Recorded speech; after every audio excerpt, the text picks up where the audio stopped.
Sabi ni BBM, wala akong tatanawin na utang na loob sa Iglesia ni Cristo. Talaga bang wala kang tatanawin na utang na loob sa Iglesia ni Cristo?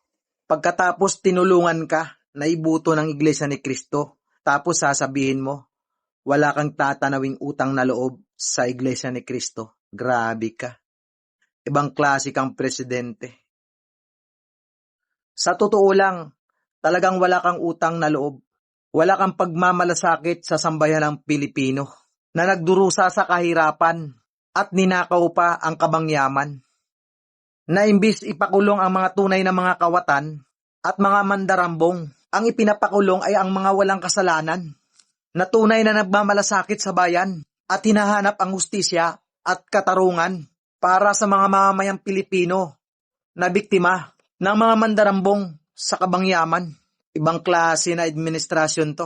Mas ginakampihan pa ang mga mandarambong kaysa nagdurusa na mga mamamayang mga Pilipino.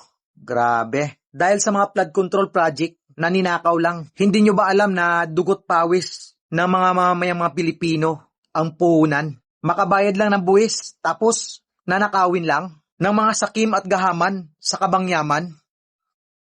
Bakit ipapakulong nyo ang mga walang kasalanan? Kayo nga ang mandarambong. Yun lang.